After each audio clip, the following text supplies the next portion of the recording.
Hi, Ingrid. Hi. We got a few questions this month. The first one is about money and benefits. Seems like we get lots of questions about this. Staff are wanting to know, will there be a market adjustment this year? And we've also heard some rumors about ESL maybe going away or something changing with that with the PTO and ESL system. So Yeah. Can you talk about benefit changes? Yeah, so pretty much the same process that we always have will be the continued process this year. So in August, we'll look again and we will do the assessment of the market adjustments and then make those applicable to those who need it the most. That's what we do every year and assess that the same way. And so that will be our same process again for this year. I am not aware of any changes to ESL. I know that it's been a hot topic and I know that they're looking at it, but decisions have not been made. So I don't really have anything to share there. I do know that that is a conversation that is continuing, and also they're looking at all the other benefits because usually around the October timeframe is where we roll out the plans for the end of the year for next year, and so that means that all those conversations are happening right now.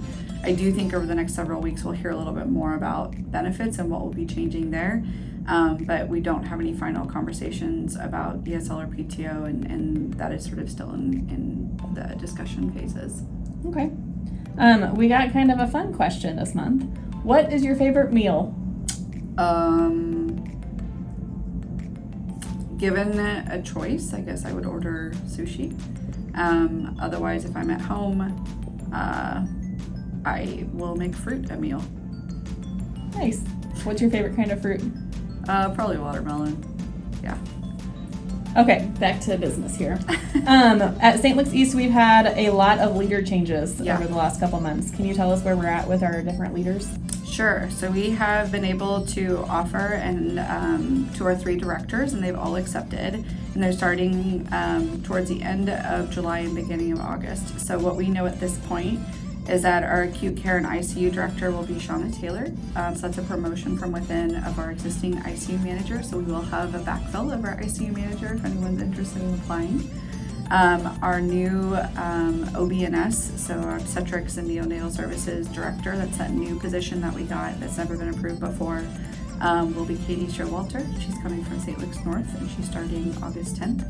And then our new surgical services director, that's a replacement position, will be Megan McGuff coming from St. Luke's Hospital. And she is starting also at the end of July, around July 28th. And we also have an opening for our OB manager at St. Luke's East if anyone else is interested. So some changes at the director level and then at the manager level that we hope to get filled in the next several months. And we've also had a change with our night resource nurses. So those were nurses that were hired to really help support a floor, particularly new grads at night in our MSI areas, and we haven't really been able to optimize that. So we made a proposal, got it approved, and made a change, and now we're going to have a night CRN, so our clinical resource nurse, per floor, 5 days a week, and then a weekend work night resource, clinical resource nurse who will serve Saturdays and Sundays.